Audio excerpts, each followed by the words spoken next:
warahmatullahi wabarakatuh.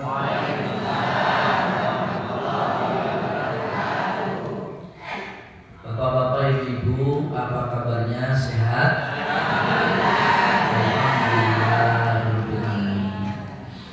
Alhamdulillah. Wassalatu wassalamu ala sayyidina Rasulillah Muhammad ibni Abdillah wa ala alihi wa sahbihi wa mawala. Subhanaka la ilma lana illa ma 'allamtana innaka antal alimul hakim. Rabbi shrah li sadri wa yassir li amri wahlul 'uqdatam min lisani yafqahu qawli. Rabbana zidna ilma warzuqna fahma bi rahmatika ya arhamar rahimin.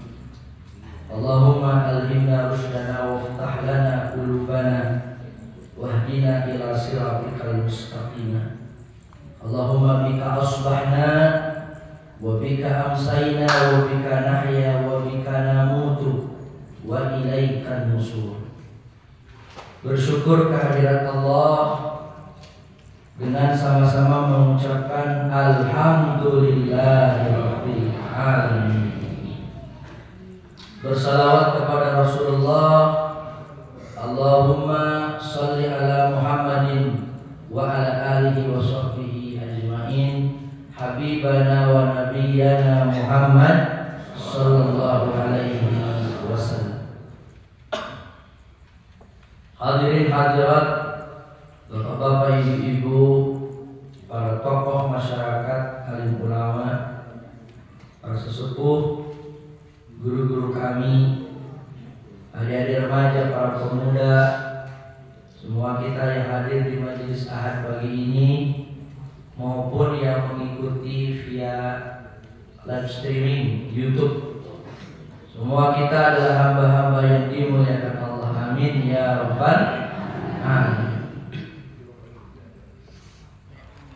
Tema kita pada pagi ini saya beri judul dengan persaudaraan adalah kunci kekuatan. Di antara sumber kekuatan kita adalah terjalinnya ukhuwah atau persaudaraan.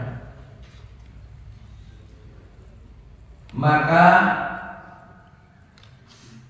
itu pula yang menjadi simpul-simpul kelemahan kita.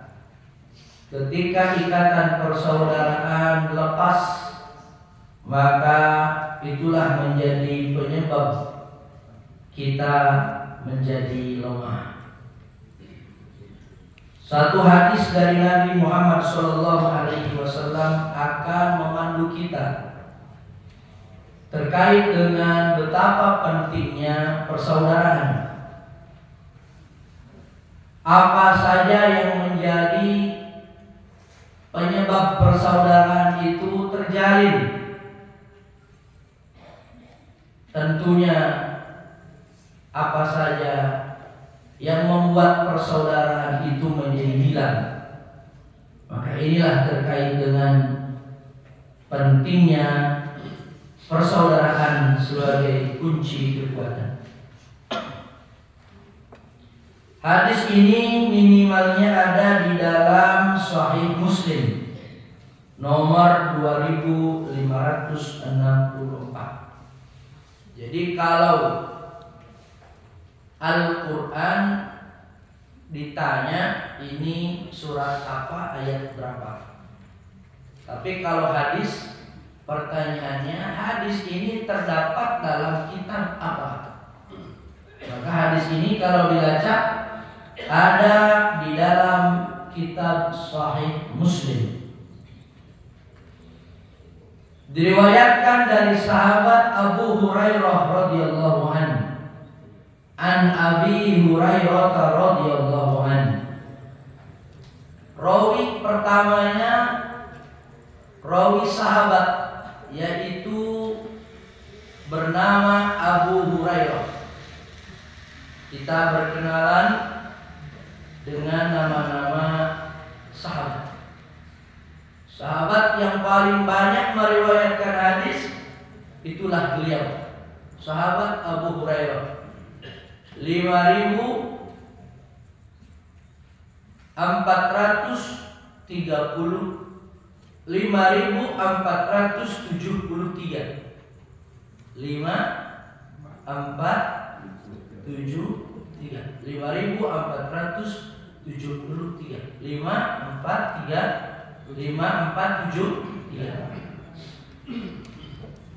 Abu Hurairah diceritakan dia bernama lengkap Abdurrahman ibnu Sakhar Ad-Dawsi. Dia berbangsa Yaman. Jadi dia ini bukan orang Makkah, bukan orang Madinah, tapi dari Yaman. Dulu ada kepala suku datang dari Yaman menemui baginda Nabi yang ada di Makkah. Dia pulang ke negerinya dengan perintah sebarkan Islam di kampung. Kebetulan kepala suku, lurahnya, ya dia itu. Sampailah kepada seorang pemuda bernama Abdurrahman ibnu Sakhar Ad-Dawsi dari kampung Daus. Rupanya kampung ini di Yaman namanya Kampung Daus. Dilihat dari nama sudah nampak apa? Identitas. Inilah hebatnya nama. Nama itu fungsinya adalah memberi identitas. Jadi kalau memberi nama mesti ada tujuan. Jangan asal nama. Oh, yang penting panjang kayak kereta api, tapi tak jelas. Ya. Orang Arab punya nama dan bisa dilihat namanya Muhammad bin Abdullah, berarti bapaknya siapa? Abdullah. Bin Abdul Muthalib, berarti nama kakeknya Abdul Muthalib. Bin Abdi Manaf, apa di atasnya kakek? Buyutnya kelihatan, ya, buyutnya. Terus sampai nanti ada juga kalau dia mazhab fikihnya Asy-Syafi'i ketok, berarti dia ini mazhab Syafi'i. Al-Maliki berarti mazhab Maliki. Ya. Al-Hambali berarti mazhab Hambali. Al-Muhammadi berarti orang Muhammadiyah. Kan kelihatan ormasnya. Nanti nama partainya pun cetok. Sabar. Nah, bisa itu. Yang hijau boleh, yang putih boleh, yang biru boleh, merah juga boleh.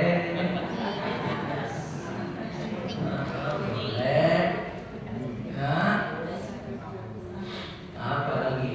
Warna apa yang disebut? Kalau nggak disebut sensitif gitu.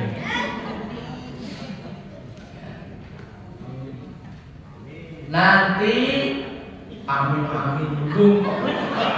Belum juga apa yang sebenarnya.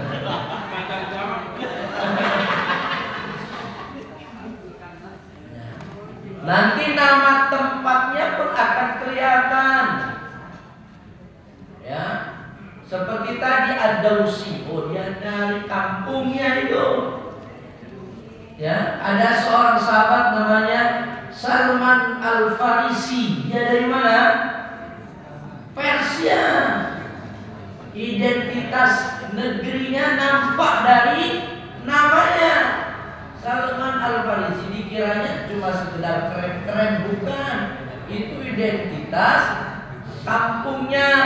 Cuma kebetulan nama kampungnya keren. Ya, kalau kita Sidoarjo angel. Apa Sidoarjo di belakang?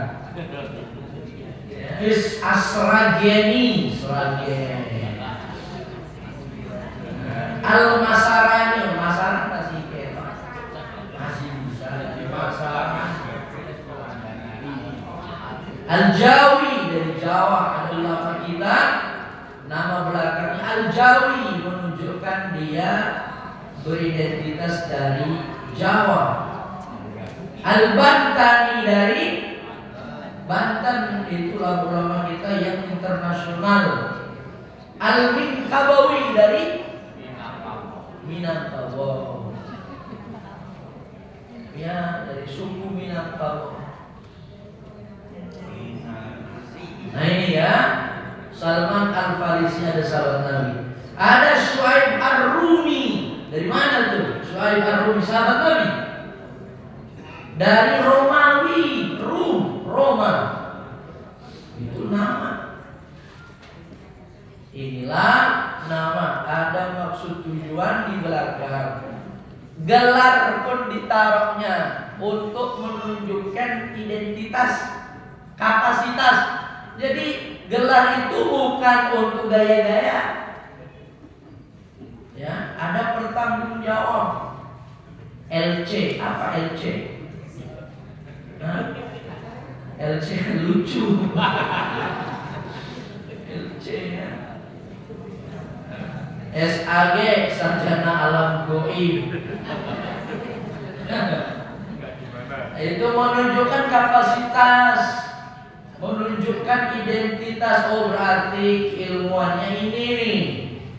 SPD, sarjana pendidikan. Kalau kita SPDI berarti dia di pendidikannya khusus, sarjana pendidikan Islam. Lo kok dadak mau istinya dihapus, diratakan semua SPD semua, itu malah jadi orang tidak bisa mengidentifikasi, tak bisa membedakan ini sarjana apa.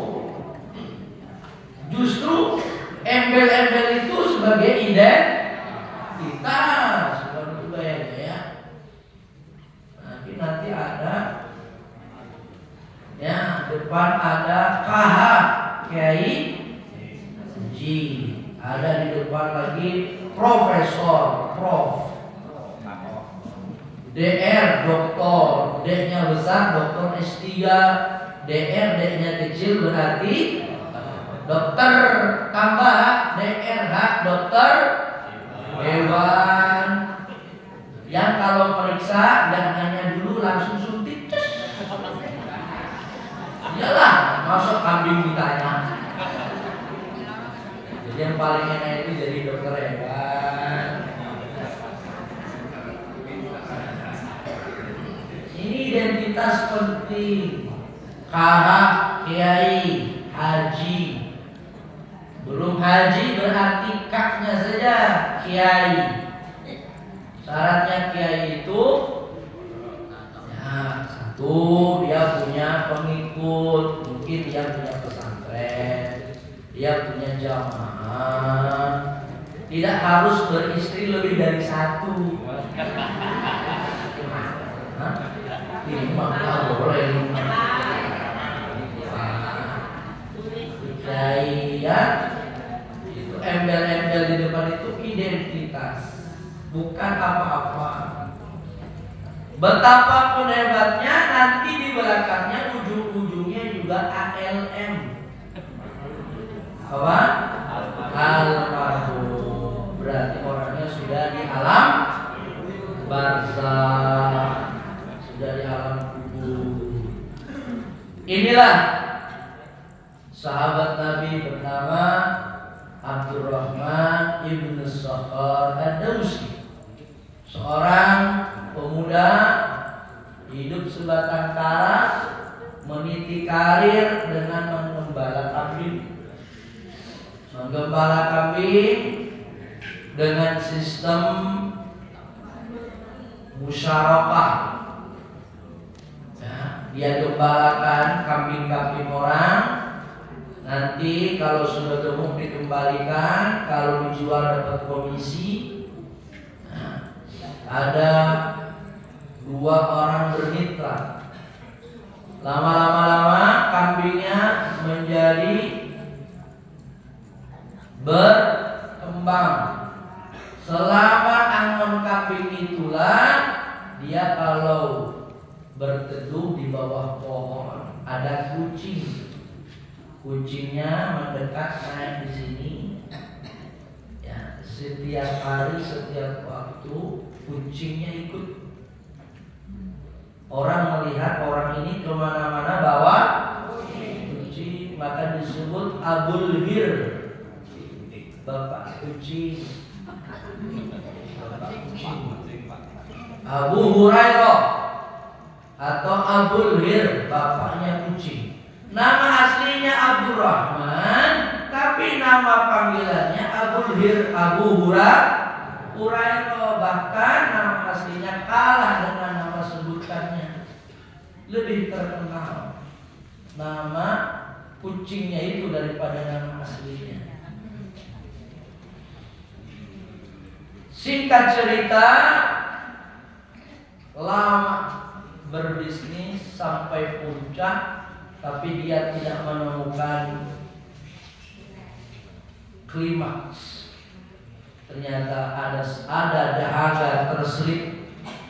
Apa itu kebenaran Islam? Di kampungnya gersang. Orang yang mengikuti kepala suku ini miskin sedikit, hingga diputuskannya dia meninggalkan bisnis yang sudah dirintisnya sedang awal. Dia berangkat dari Yaman menuju Madinah Al-Munawwarah, ingin bertemu baginda Nabi Muhammad sallallahu alaihi wasallam, ingin berguru langsung. Nabi masih hidup. Bapak Ibu, andai Rasulullah masih hidup di Madinah, kira-kira orang Sidoarjo berangkat ke sana tidak? Gak ada uang. Iya kan? Karena kita berpikir begitu. Dulu orang itu datang berbondong-bondong karena ingin bertemu dengan Rasul. Orang penasaran.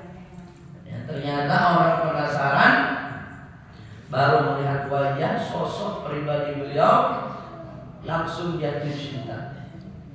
Bahkan ada orang yang mendengar ya, ajaran-ajaran beliau tanpa melihat misi beliau, memeluk Islam. Salah satunya adalah kita. Tidak pernah bertatap wajahnya, tapi kita memeluk Islam. Salah satunya karena keturunan. Karena orang tua kita Islam, kita jadi Islam. Abu Hurairah berangkat dia dari Yaman, sampailah di Madinah. Tepatnya pada tahun 7 Hijrah. Berapa? 7 Hijrah. Sementara Nabi meninggal dunia pada tahun 11 Hijrah. 11 Hijrah. Itu pun bulan ketiga meninggalnya. Muharram, Safar, Rabiul Awal, berarti 10 Hijrah lebih 3 bulan. Pertemuan Abu Hurairah bersama Nabi hanya berlangsung 3 bulan lebih. 3 tahun lebih, 4 tahun kurang. Ketika Abu Hurairah sampai di Madinah, waktu Isya. Mana ini kota metropolitan? Kok sepi? Orang-orang pada kemana? Gak ada pengajian. Kok sepi masjid?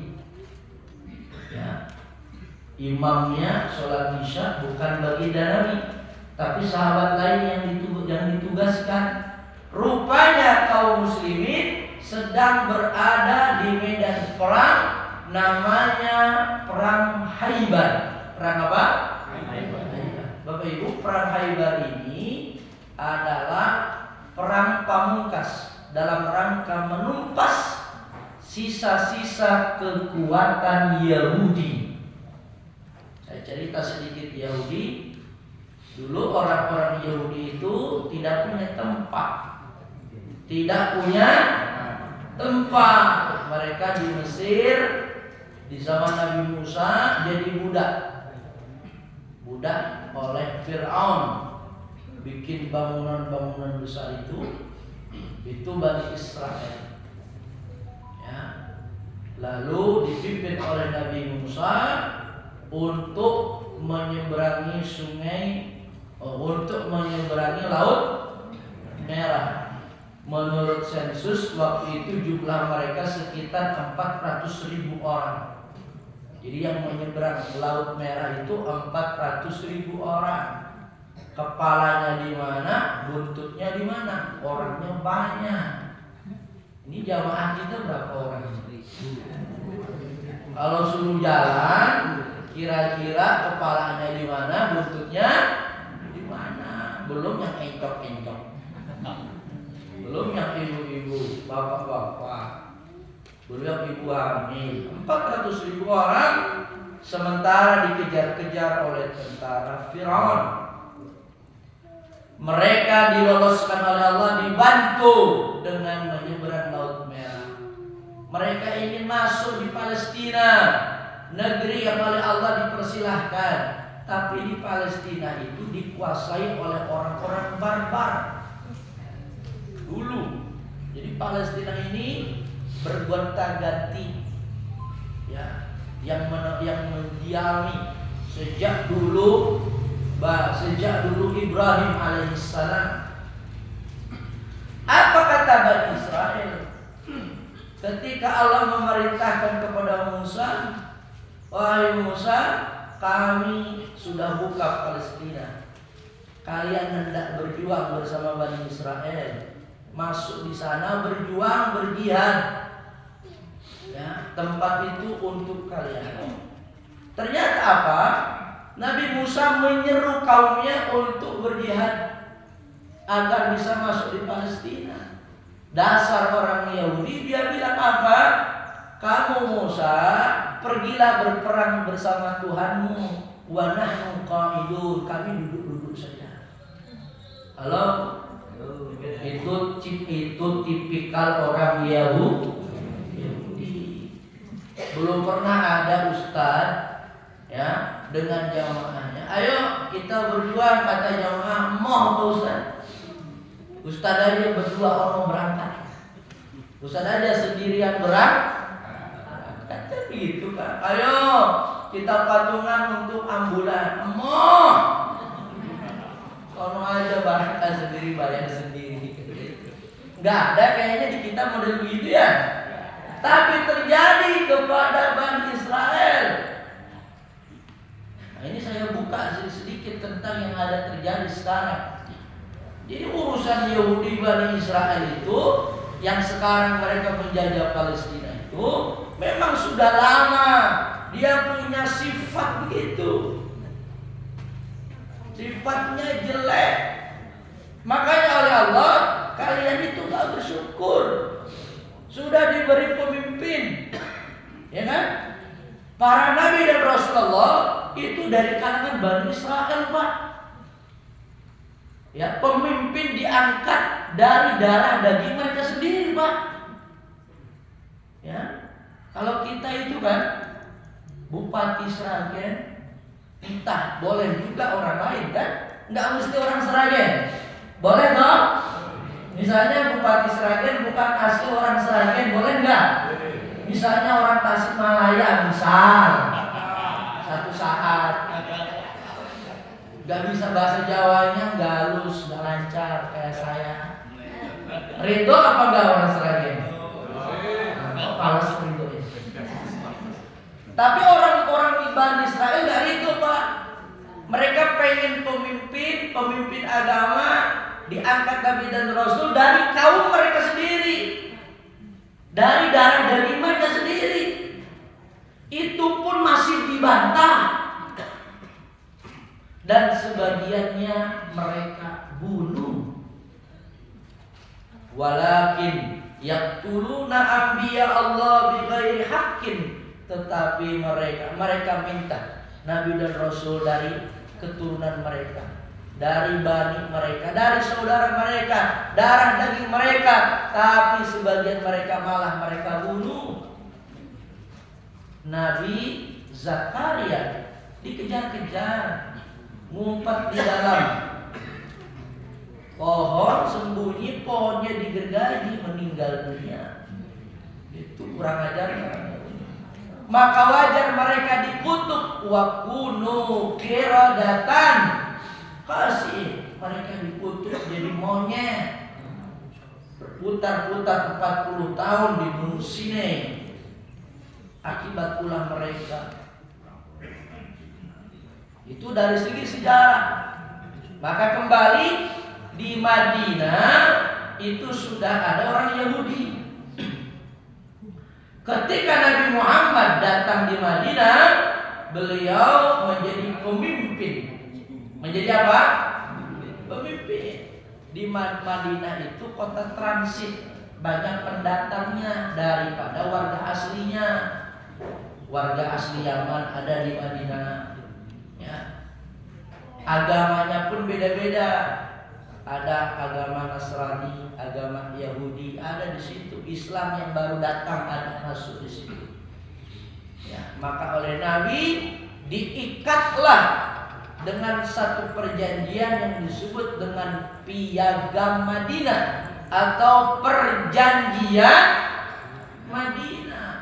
Mirip dengan Indonesia. Founding father kita bikin yang namanya Pancasila. Pancasila Bhinneka Tunggal Ika. Kenapa? Berbeda-beda. Apa bedanya? Bahasa beda, agamanya beda, sukunya beda, masakannya beda, warna kulit beda. Banyak bedanya. Bahasanya saja, mohon maaf, waktunya saja dibedakan jadi 3. Waktu Indonesia Timur, Indonesia Tengah, Indonesia Barat. Saking luasnya itu Ibu. Kalau dibentangkan itu seperti benua Eropa. Itu luar biasa. Makanya terinspirasilah ya, orang-orang tua kita dulu pendiri republik ini terinspirasi nggak jauh-jauh dari Islam, dari ide Piagam Madinah. Maka orang Yahudi mesti tunduk kepada perjanjian satu nusa satu bangsa. Maka disitulah ada konsep bela negara. Ketika Madinah diserang oleh tentara multinasional, maka apapun agamanya wajib untuk membela Madinah. Tapi kurang ajarnya Yahudi, ya, dia berbuat khianat. Dia buka pintu belakang, pintu depan ada yang namanya parit, khandak, digali sepanjang 4 km, dibangun selama 1 bulan penuh di musim dingin. Panjangnya 4.000 meter, 4 kilo. Lebarnya 4 meter, kedalamannya 2,5 meter. Kira-kira untuk kuda loncat nggak nyampe. Kalau nyemplung nggak bisa naik. Gerbang depan aman, gerbang belakang pintu ada yang buka. Siapa? Orang Yahudi atau nggak kurang ajar? Lewat belakang saja. Makanya sampai-sampai Umar bin Khattab dan para sahabat yang lain untuk menjaga parit, ya, sampai larut malam ditanya oleh sahabat, kita udah sholat apa belum ya? Belum, nggak sempat sholat. Sholat apa? Zuhur, asar, maghrib, isya. kurang ajar musuh Allah ini yang membuat kita enggak sempat sholat zuhur, maghrib, isya. Kenapa? Jihad. Jaga tuh Pak. Enggak sempat ngopi. Jaga perbatasan itu Pak. Melek terus. Bahaya itu. Terbuka celah ini dalam peristiwa perang Khandaq. Ketika kaum muslimin memenangkan perang Khandaq dengan kocar-kacirnya tentara musuh, mereka frustrasi, mereka putus asa, ya, keliling terus tidak ada celah, mereka bubar. Nabi Muhammad SAW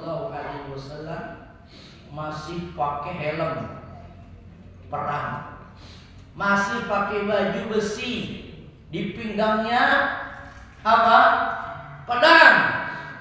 Itu beliau baru mau buka baju besi. Bayangkan Pak, berapa hari, berapa pekan sampean pakai baju itu terus, rasanya gimana? Bu, pakai kerudung buat berapa jam? Seminggu Pak? Bapak-bapak pakai batik, pakai kopiah, seragam lengkap PNJ ini buat berapa lama? Memang Ustadz pakai jubah, pakai imamah, pakai serban, ya, buat berapa lama? Nabi seragam lengkap badannya, berhari-hari, berpekan-pekan nggak dicopot. Kan bisa kita bayangkan itu perjuangannya. Sumuk luar biasa, gerak, reget, pengen wudhu, pengen adus, pengen berendam. Ketika Nabi buka itu baju besi, apa kata Jibril? Muhammad, kok buka baju besi? Lo dan dia udah menang kita. Kata Jibril, belum beres, urusan belum beres, apalagi bikin perhitungan dengan umat kita yang terikat perjanjian, bangsa kita sendiri, orang kita sendiri, tapi berkhianat. Itulah orang Yahudi. Beresin dulu, baru boleh mandi. Di sidang ke orang Yahudi itu, mereka bergerak tidak mungkin dengan tanpa perintah. Maka Bapak Ibu, orang-orang yang berkhianat, mereka dipenggal oleh Nabi Muhammad Sallallahu Alaihi Wasallam. Tegas, pengkhianatan luar biasa, membahayakan bangsa dan negara. Pengkhianatan tidak ada tuh Pak, yang namanya tawar-menawar, penggal. Jangan kira Nabi nggak tegas. Nabi bahaya itu dulu Pak, waktu masih lemah, diludahi menang. Ya, memang kalau pribadi beliau dihinakan, dijelek-jelekan tak masalah. Tapi kalau agama, urusan umum dilanggar, mesti tegas. Luar biasa tegasnya untuk pengkhianat. Ngeri benar ya kalau bahasa pengkhianat. Di kita ini kalau para koruptor ini, ya, kalau dianggap sebagai pengkhianat, layak tidak dihukum mati? Halo? Layak tidak? Layak. Itu luar biasa. Pengkhianat-pengkhianat yang menjual negara atas nama investasi, Pak. Mau seragam digadaikan ke orang lain atas nama investasi? Rumah sampean di bulldozer, digiring, di bulldozer, nggak ada ganti.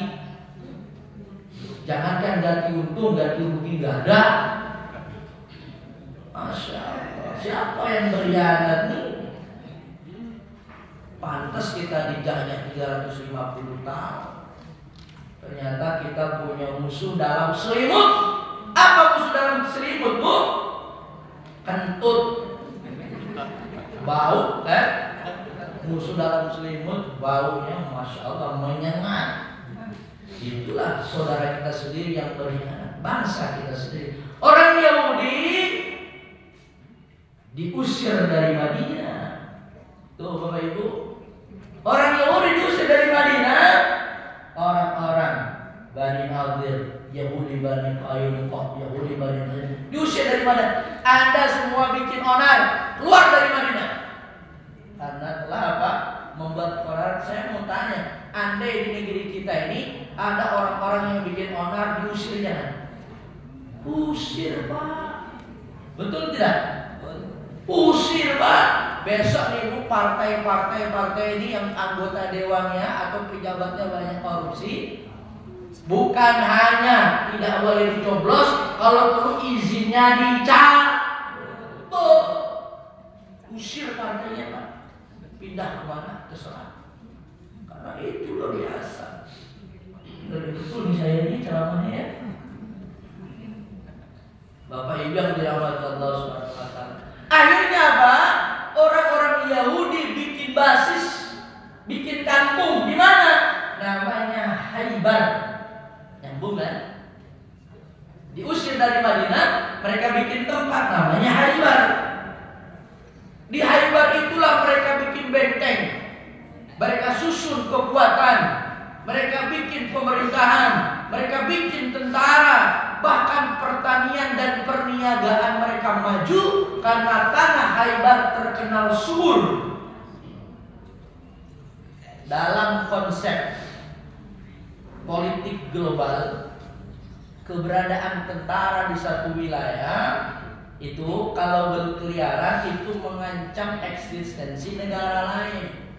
Sementara ini tentara-tentara Yahudi yang ada di Khaybar itu cukup meresahkan orang-orang Islam. Belum lagi kalau nyegat-nyegat. Akhirnya apa?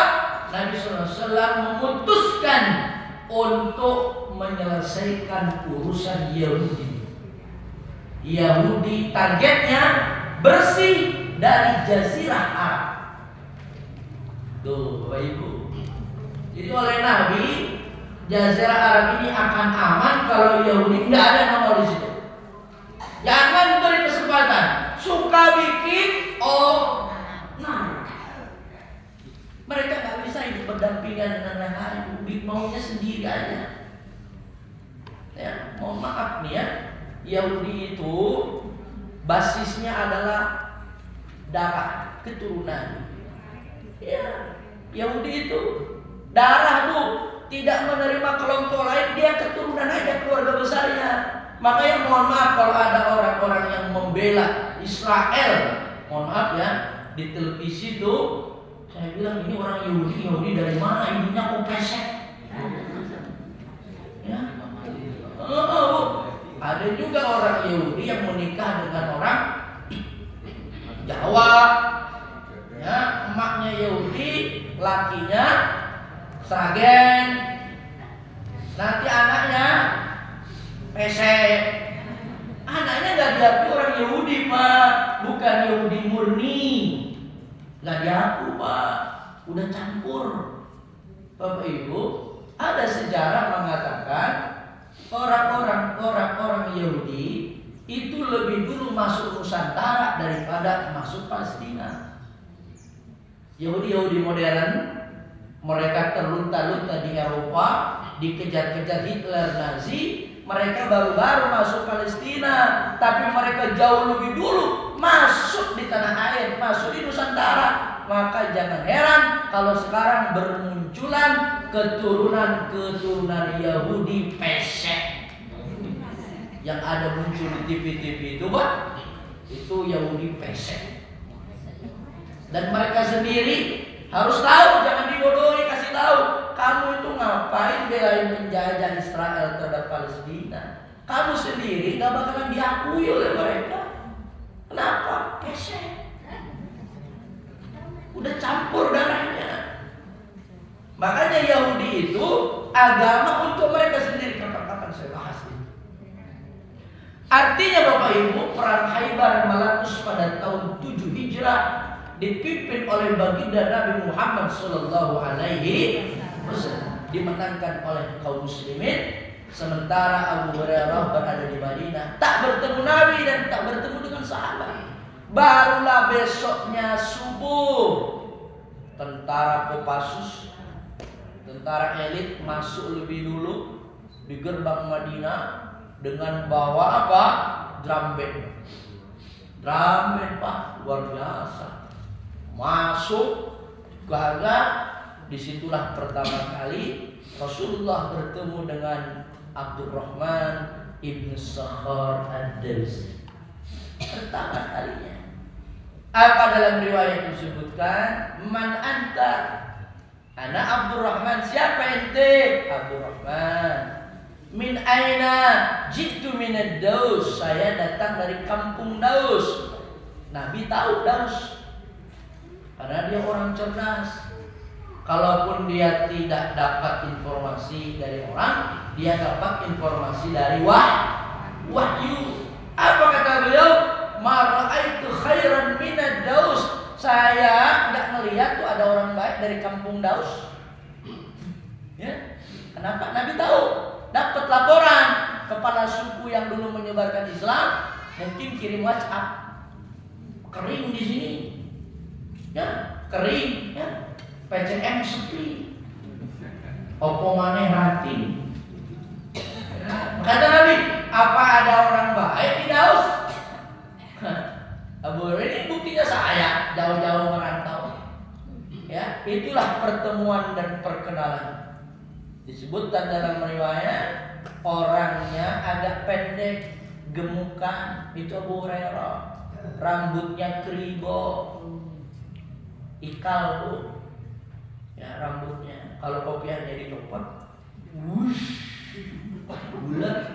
Ya, kalau senyum nyengir itu gigi tengahnya kosong.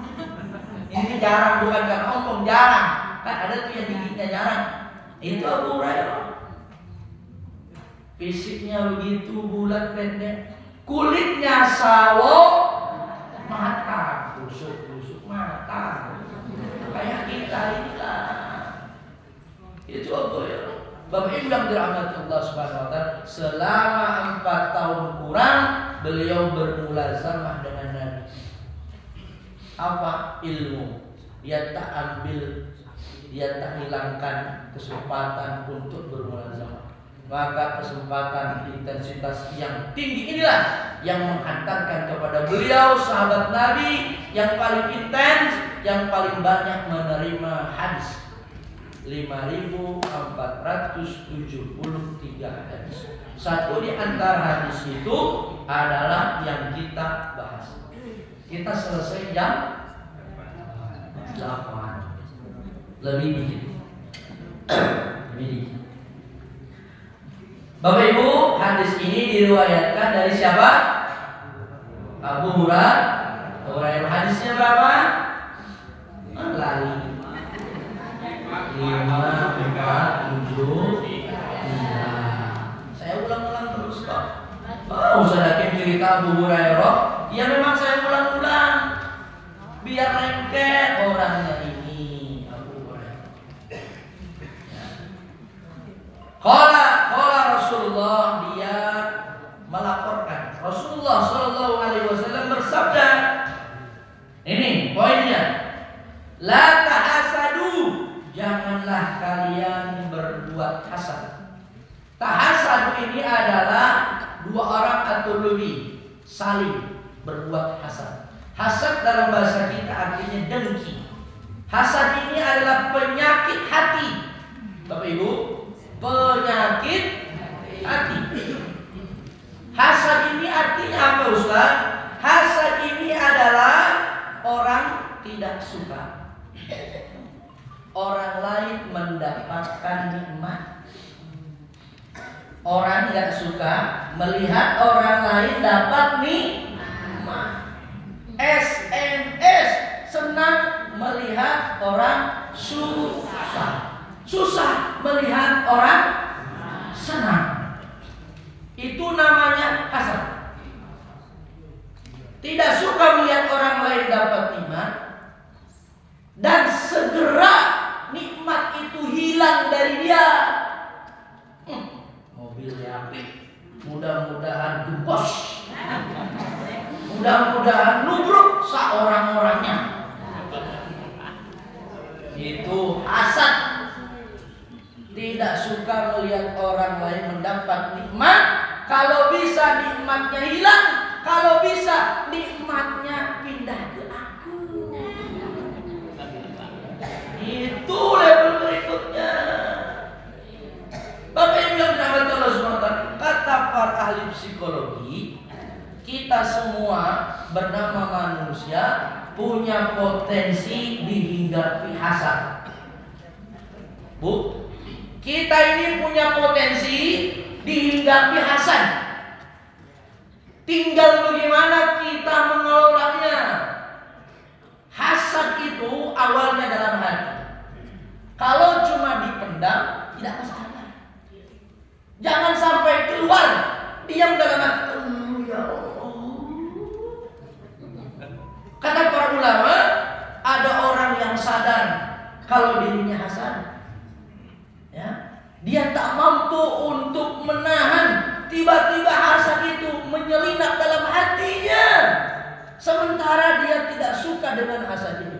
Ya Allah, aku sudah berusaha agar hasad ini ada dalam hati, tapi tiba-tiba masuk ke dalam dada. Apa toh? Itu loh tonggoku. Kok nyelakir? Kok Allah terasa ke sini? Yang model begini masih baik. Dia berusaha untuk menghilangkan, dia tahan. Ada jenis yang kedua, hasad itu memang dicari-carinya, dibuat alasan-alasannya. Dia cari teman. Jeng, tahu nggak? Ada apa sih? Itu loh. Kata yang lain, sama. Cocok akhirnya apa? Dibuat alasan-alasan. Hasad semakin berkembang dia. Ya, tahu dalam hati itu ada, dipeliharaannya Bu. Kalau yang tadi tak sanggup untuk menahan, tapi dia berusaha untuk menyembuhkannya, dia berusaha menolak, mengenyahkan. Kalau yang ini dia menikmati Bu, emang hobi. Nanti kalau kayak ini Bu, ini hasad. Yang bahaya itu hasad ketika apa? Ketika muncul dari lisan. Kita tahu orang hasad atau tidak ketika muncul dari lisan. Dan nanti lebih berbahaya lagi, muncul dalam perbuatan. Dalam lisannya jahat. Panjenengan bisa menilai saya buruk atau tidak, itu dinilai dari ucapan saya. Ternyata Pak Ustadz itu hasad. Ketok udah ungkapannya, tapi selama rapat dalam hati, panjenengan nggak tahu kan? Nggak tahu, biar urusan saya tahan. Saya tahan. Maka jangan sampai terucap, jangan sampai jadi apa? Perbuatan tahan. Inilah hasad. Tidak tahan melihat orang mendapatkan nikmat. Kalau bisa nikmatnya hilang, dan kalau bisa lagi nikmatnya pindah ke kita. Oh, senang banget. Inilah definisi hasad. Jangan kamu punya sifat hasad. Satu.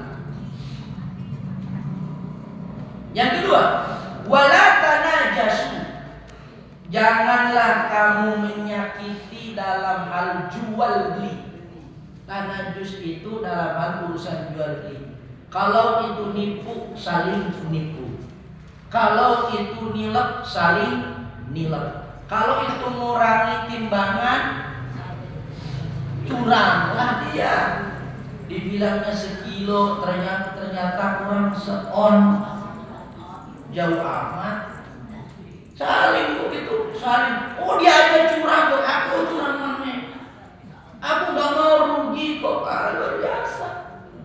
Pembeli dan penjual sama-sama targetnya apa? Golek untung si oke, bagaimanapun caranya. Bukan halal, bukan ridho yang dikejar, tapi golek untung si oke.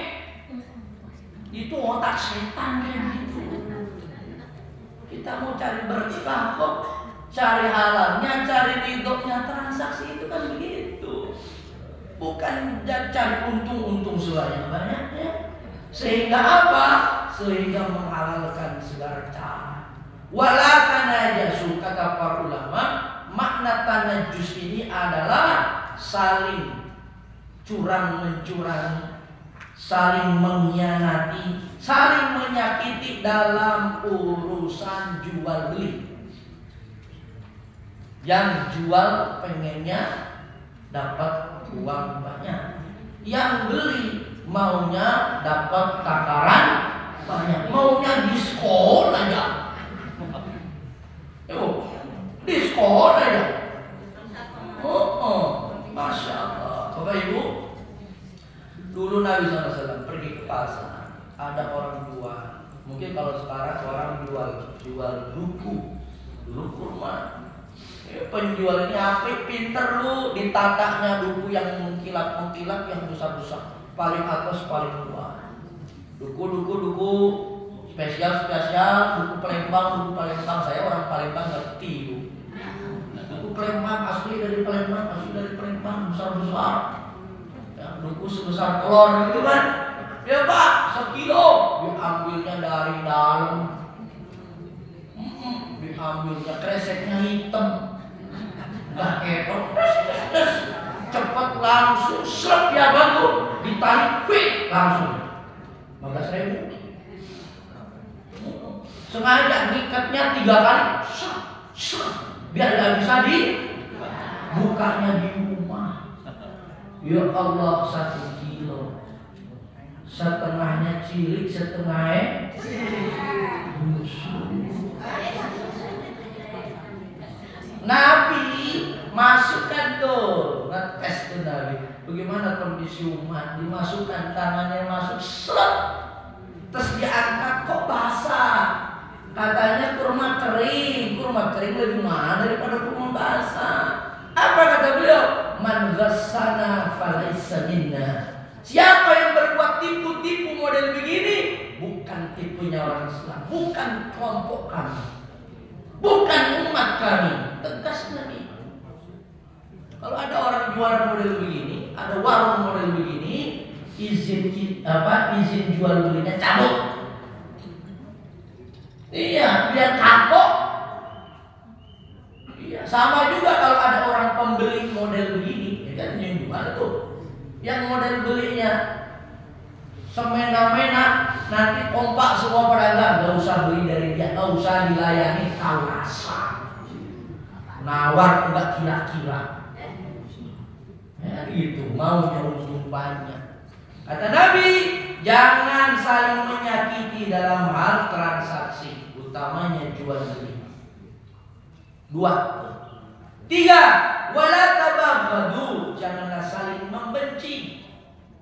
Jangan saling benci, jangan bikin orang lain benci.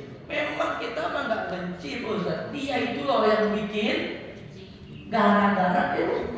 Jadinya kita juga kesel kan, Bu? Jadinya kita juga nggak suka sama dia. Dia yang bikin gara-gara, bukan salah kita. Janganlah kalian saling membenci. Wala tadabaru, janganlah saling mendiamkan. Punggung-punggungan, tidak mau salim. Ketemu pengajian ini kan begitu, saling membelakangi, saling mendiamkan. Padahal Nabi SAW tegas kepada kita, la yahillu li muslim ayyahjura akhuhu fawqa 3 layalin. Tidak halal bagi muslim mendiamkan saudaranya di atas 3 hari, di atas 3 malam. 3 kali 24 jam, Bu. Kok lama banget? 2 kali lebaran, 3 malamnya nggak boleh. Bu, ibu kesel sama bapak, kesel, marah, anyel. Boleh, silakan, tapi jangan lama-lama. 5 menit saja. Ini 3 3 malam. Ya Allah. Apa? Oh no, turu naik pos ronda. Disuruh tidur di pos ronda. Lagian betah banget di luar ya Bu ya. Ya udah sekalian dikunci. Ibu bapak yang dirahmati Allah Subhanahu wa taala, jangan kalian saling membelakangi, saling mendiam. Wala yabi' ba'dukum ala bai'i ba'din. Dilarang saling menyalip urusan jual beli. Ini barang sudah ditawar orang, lagi dipikir dulu. Ini mentang-mentang nawarnya lebih tinggi lah main salib aja. Enggak boleh. Hargai saudaramu. Ini kan kadang pembeli kurang ajar karena butuh punya duit. Saya aja kata yang menjual, enggak Pak, saya ini terikat perjanjian 1 kali 24 jam. Dia ini mau mikir dulu, namanya khiyar. Dicek-cek dulu barang, ini barangnya mulus apa enggak. Ditimbang-timbang 1 kali 24 jam sesuai perjanjian. Itu sedang proses tawar-menawar. Orang lain datang, kata penjual nanti dulu. Kalau lebih dari 24 jam Anda boleh masuk untuk menawar berikutnya. Begitu. Ya. Ini selama sesama pembeli sikut-sikutan, antri dong. Ya kan? Ini begitu Bapak Ibu, ini akhlak jual beli kita rusak. Sesama pembeli sikut-sikutan, sesama penjual bikin rusak harga. Gak usah beli di tetangga saya. Gak usah. Belinya di sini lebih murah. Sengaja Bu ngejatuhin harga biar dia untung. Bahkan ada orang yang jual beli dengan motif kebencian kepada orang lain. Nggak apa-apa dia rugi, yang penting saudara sendiri lebih rugi. Apa nggak gila tuh? Jual beli yang model kemarin yang dilarang itu Bapak Ibu, yang model TikTok kemarin itu kan sudah dilarang oleh pemerintah. Bapak Ibu tahu nggak?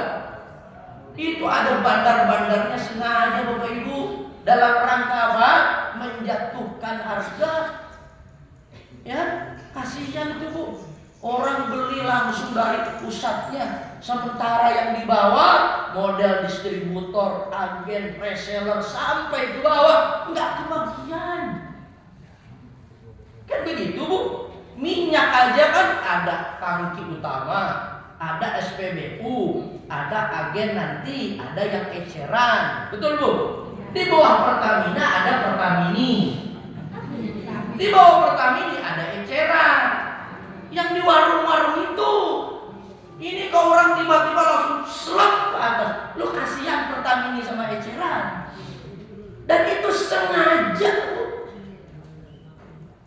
Makanya kita ini memang bukan karena miskin Bu, bukan karena beneran miskin, karena kita ini dimiskinkan.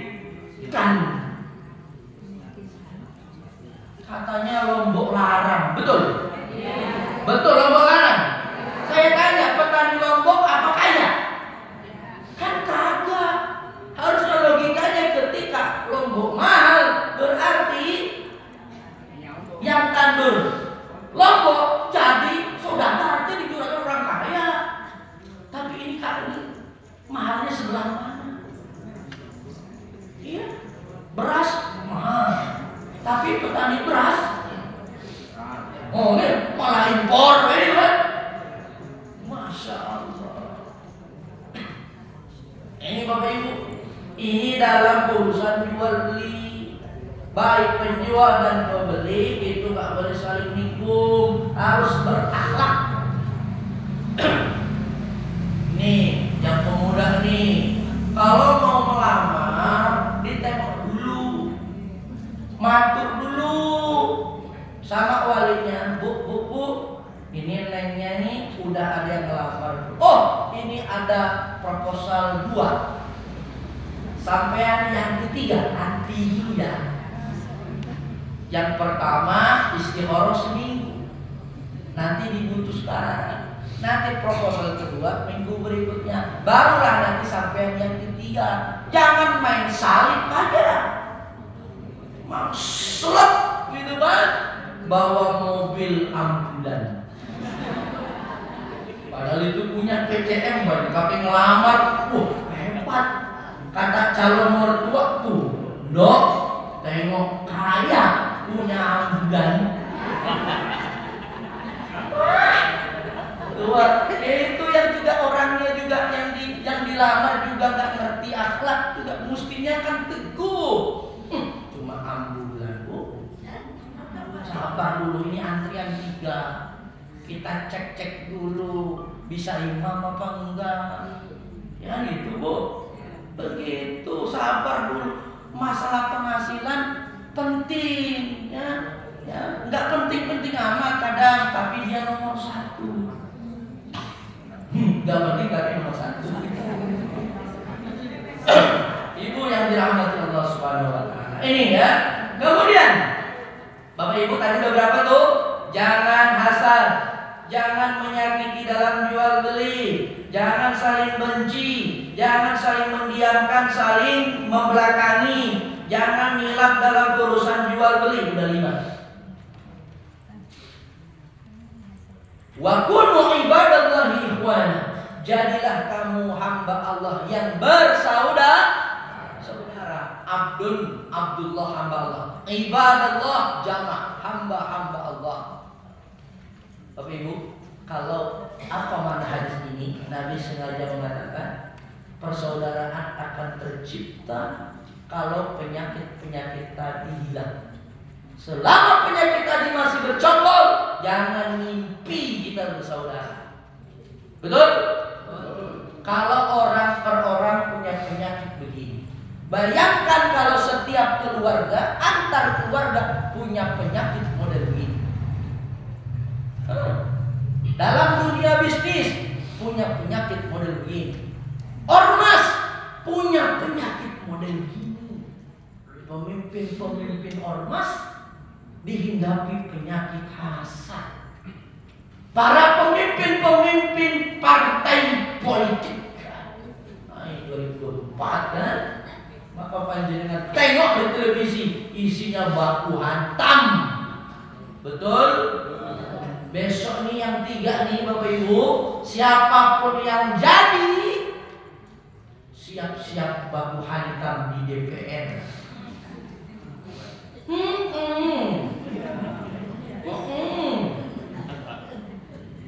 Ini ya Bu, yang pasangan oposisi. Amin.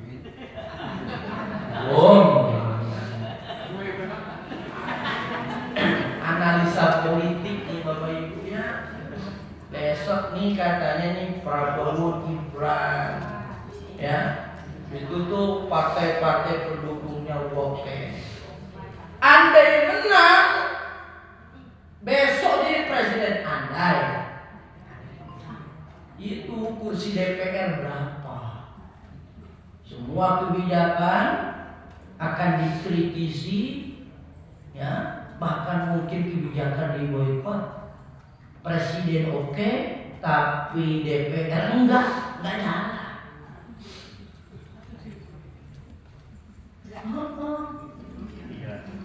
GoFood Ganjar Pranowo Mahfud. Andai menang, partai pendukungnya berapa? Walaupun PDIP besar, tapi oposisinya jauh lebih besar. Dari presiden bikin kebijakan, oposisinya kuat, repot. Terakhir, ini baru. Amin ya Rabbal. Dari aku setuju. Tapi kalaupun menang, urusan berbeda. Andai menang, akan lebih berat daripada 2 pasangan ini. Andai menang,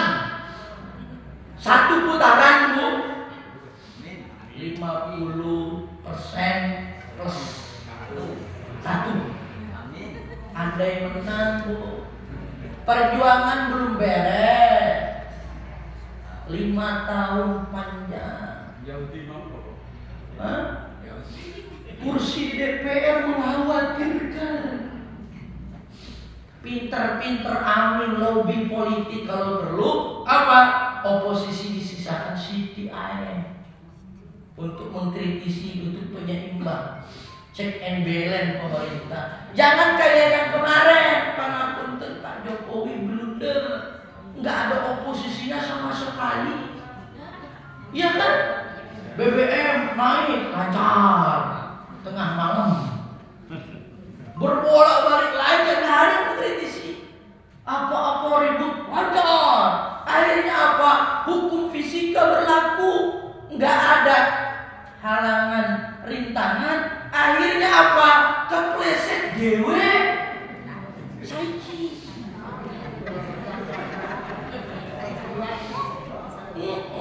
Kepleset nggak ada oposisi, terlalu licin jalannya, kan mulus jalannya, dilezet. Akhirnya apa? Beda sendiri. Bapak Ibu, intinya apa?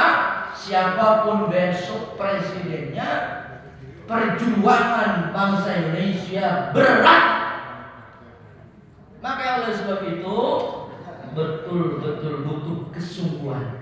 Besok yang 3 ini mesti mengeluarkan kemampuan terbaik. Adu gagasan, adu program. Bagaimana Indonesia keluar dari krisis dan bisa sejahtera. Maka Muhammadiyah mengadakan uji publik. 3 calon ini sudah diundang dan tanggalnya sudah keluar. Nanti tengok secara langsung. Lagian sih calon-calon presiden itu datang ke kantor pimpinan pusat. Kata kantor pimpinan pusat, kami sibuk mau peresmian cabang, rantingnya, ambulan, macam-macam. Udah, besok kita undang sekaligus untuk uji publik. Nanti rakyat Indonesia akan menilai siapa yang lebih layak untuk menakodai kapal besar bernama Indonesia.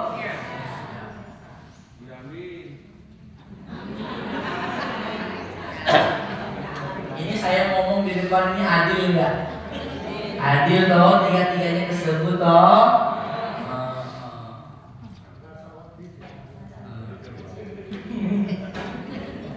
Aduh ya.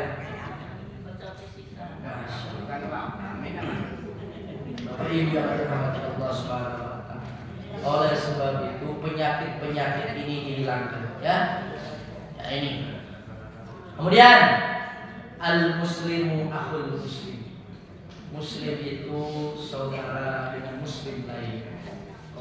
La yadlimuhu, jangan menzaliminya.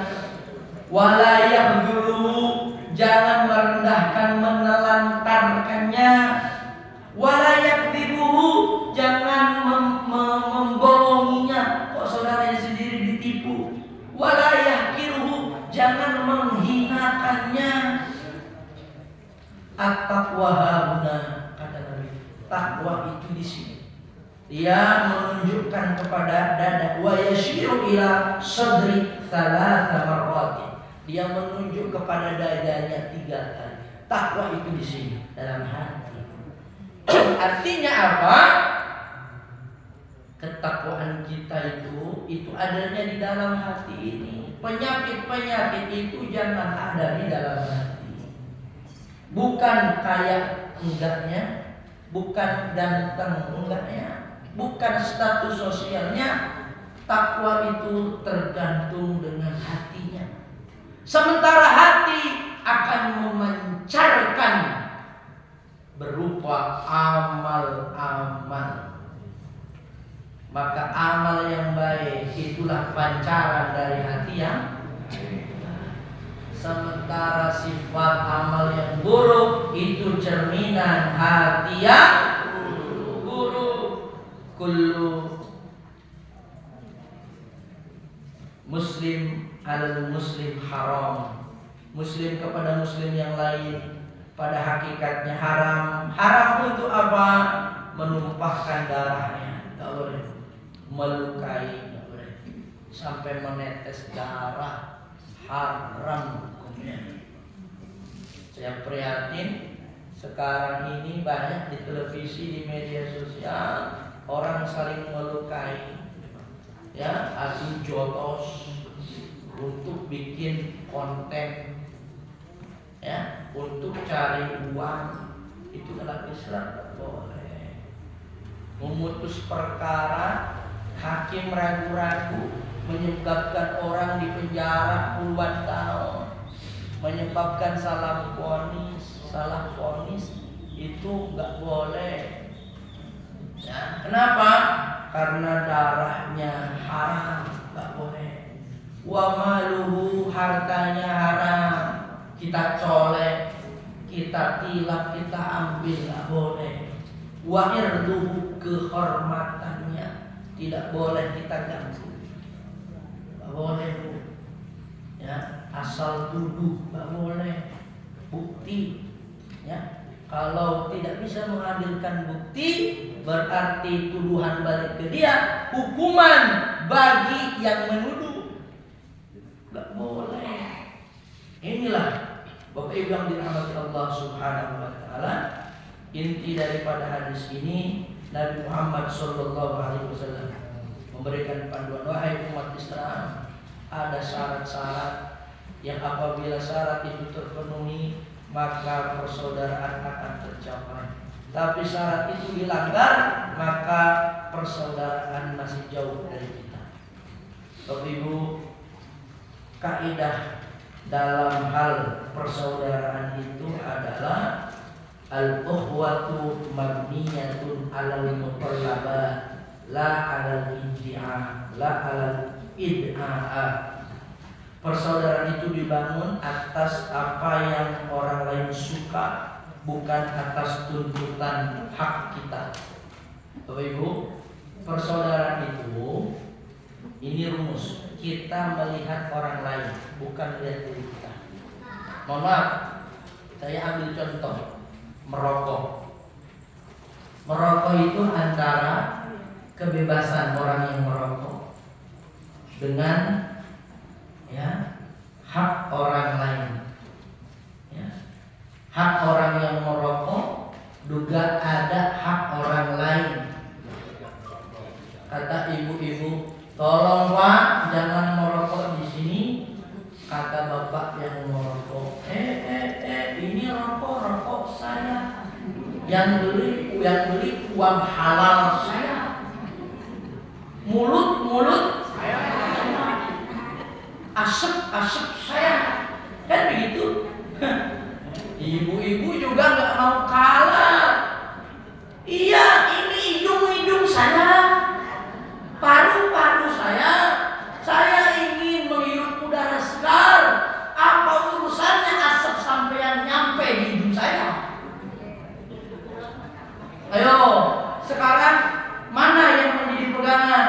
Yang merokok, matikan rokokmu. Kenapa? Rokokmu dibatasi oleh orang yang mau menghirup udara segar.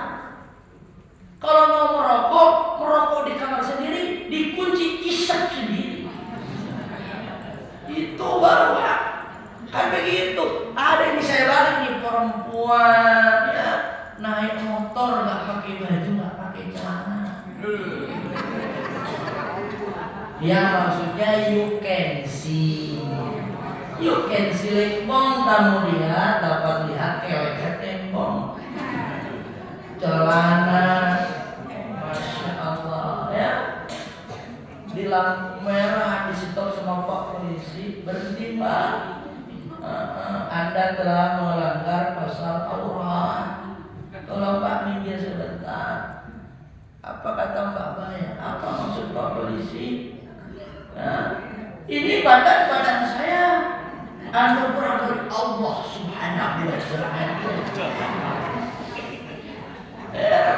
Rambut saya, badan mulus punya saya, paha saya. Ngapain sampai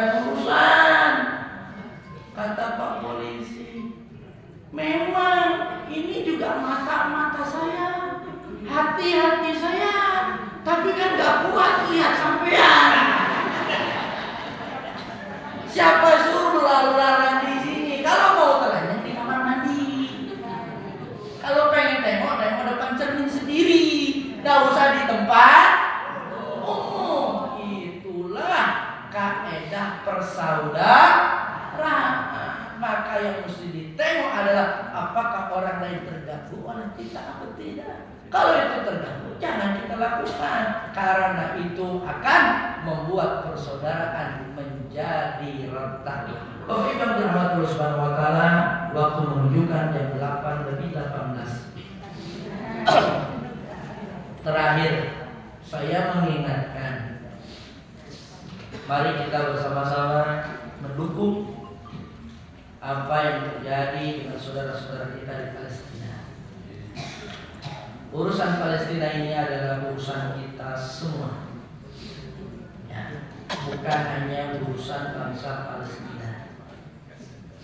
Yang terjadi di Palestina bukan konflik, saya bilang, bukan konflik kedua negara Israel dan Palestina. Bukan, awas, ini bahasanya mesti beda.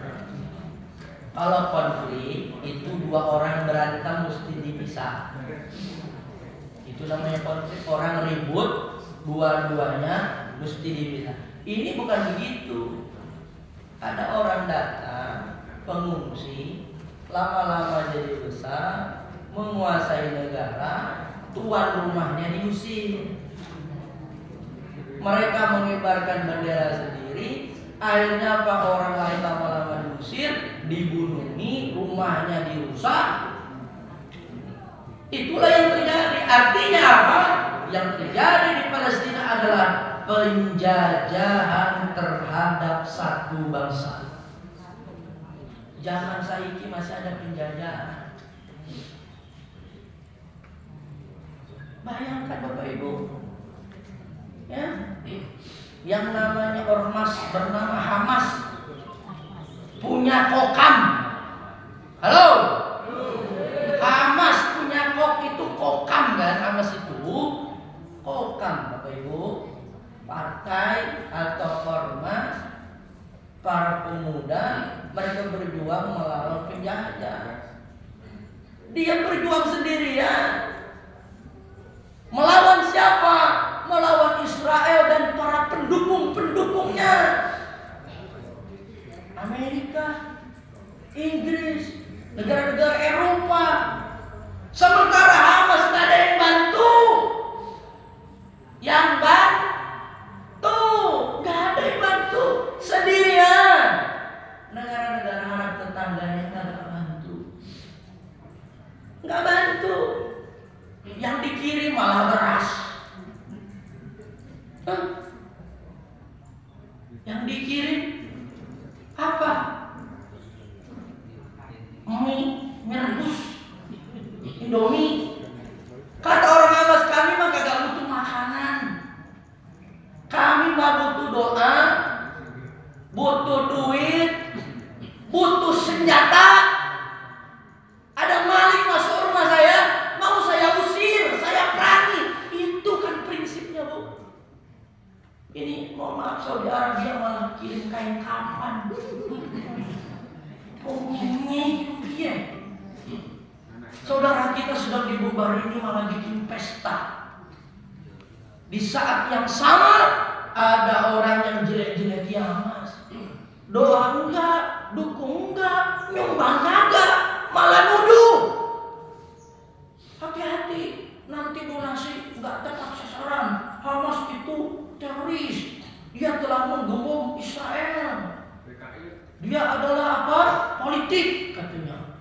Jangan-jangan mereka bikin kaya sendiri. Na'udzubillah, la haula wala quwwata illa billah. Hamas ada yang bantu. Maka oleh sebab itu, ini clear Bapak Ibu ya. Gerang kan Pak? Panjenengan enggak usah berangkat ke sana. Nanti enggak kebagian kasih, enggak kebagian ini apa? Enggak kebagian nasi uduk. Orang-orang Palestina udah siap meninggal, udah siap mati. Apalagi sebagian ustaz bilang, udahlah orang Palestina hijrah saja keluar dari Gaza, ngapain di situ? Kata orang Gaza, enggak, kami di ini tanah air kami. Yang anak-anak kecil dan ibu-ibu sudah lebih dulu mengungsi, kami yang bertahan itu, yang berjuang. Kami yang bersiap memperjuangkan negeri kami, Al-Aqsa tercinta. Bayangkan Bapak Ibu, kalau mereka semuanya hijrah, selesai itu Palestina. Loh kok malah disuruh keluar? Nah ini Bapak Ibu. Maka oleh sebab itu, alhamdulillahirrahmanirrahim, Kabupaten Sragen melalui Lajismu sudah terkumpul sampai untuk pekan kemarin sudah di angka 500 juta, termasuk yang kita sumbang dari KL Lajismu Sidoarjo. Luar biasa. Bapak Ibu, gelombang protes dari seluruh dunia itu mendukung Palestina. Di Amerika, di Eropa tidak pernah ada dalam sejarah gelombang orang protes, demonstrasi. Di Monas kemarin 2 juta orang turun di jalan. Masya Allah. Kita belum pernah lihat Menteri Luar Negeri yang begitu keras di depan PBB. Menteri Luar Negeri kita, Bu Retno itu, saya lihat pidatonya luar biasa. Kemarin juga berpidato di Monas.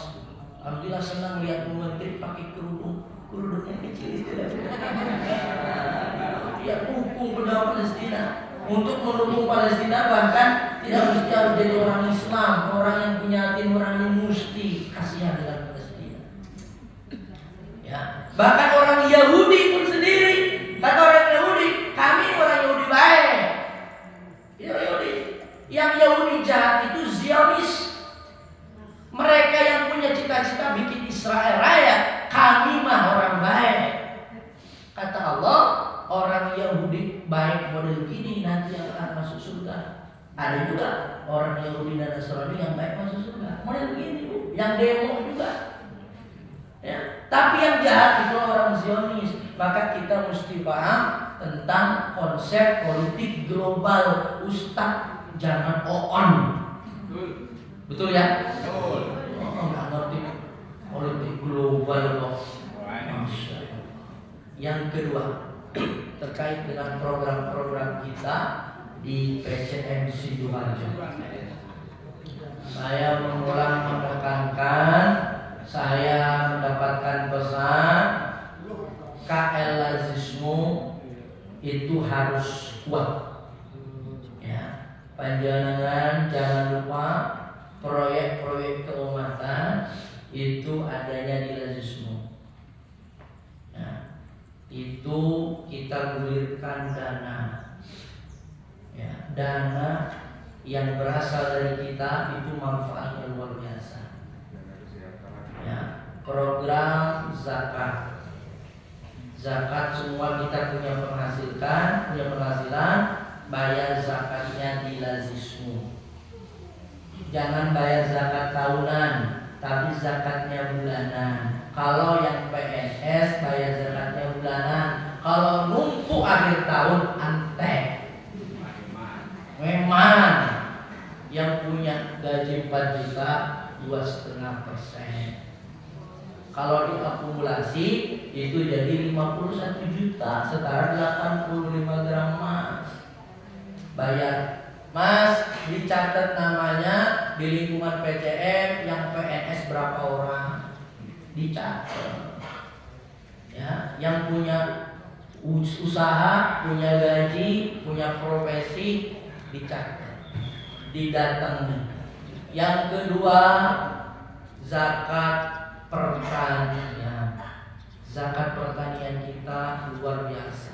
Potensial sawah orang Sidoarjo luas-luas baru panen. Ya, gabah 540 kg. 650 kg.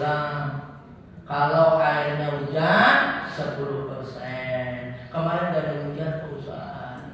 Adanya dari mesin ya sudah 5%. Pak Ustaz, ongkosnya pekerja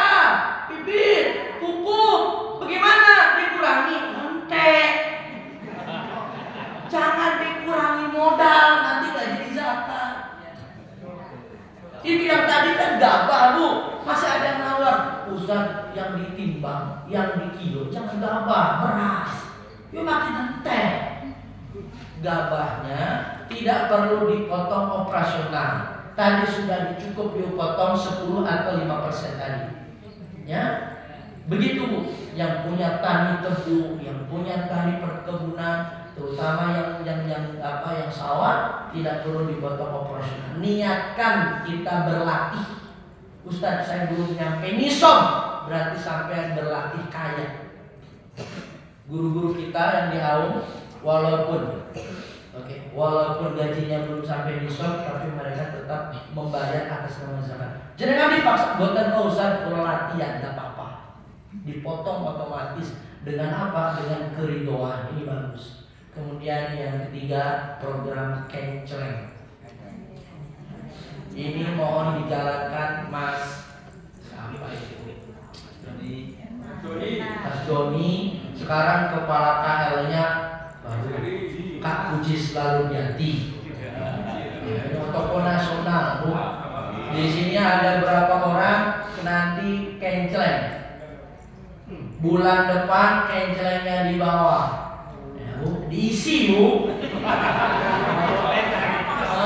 Itu luar biasa itu kenceleng itu. The power of kenceleng ini luar biasa. Ibu-ibu terutama yang dikasih kenceleng ibu-ibu, bapak-bapak nggak open. Nah itu masuk kenceleng Bu, nabung. Ya, ini sudah dipraktekkan. Kami yang di pondok punya KL binaan Mantingan, Jawa Timur Ngawi. Kencelengnya setiap bulan 30 juta. Kenceleng tok. Uang receh digabungin oke. Yang keempat, operasional ambulan. Ambulannya sudah dikasih, alhamdulillah, tapi rakyatnya oke. Ini sedang dipermak. Nanti pajaknya minta ya. Jangan dari kita, minta sana. Yang tuntas kalau berinfak berwakaf untuk umat. Ini kita sudah punya ambulan. Nanti ambulan keliling kemana-mana, namanya PCM Sidoarjo. Bagus sekali. Ya, nanti sebagian yang dari kenceleng itu untuk operasional. Panjenengan nanti sakit sampai meninggal dunia sudah terjamin ada alhamdulillah. Dari lahir sampai meninggal sudah dihandle PCM. Masya Allah, itu cita-cita Ustaz ya. Kan? Dari lahir sampai meninggal dihandle PCM. Dari mana? Dari kita untuk kita. Maka mohon nanti ya setiap program-program disebut bareng-bareng, dan teman-teman juga jangan ragu-ragu, jangan malu-malu. Ini jangan sudah nunggu. Ya, kelebihan uang, bingung uangnya mau kemana.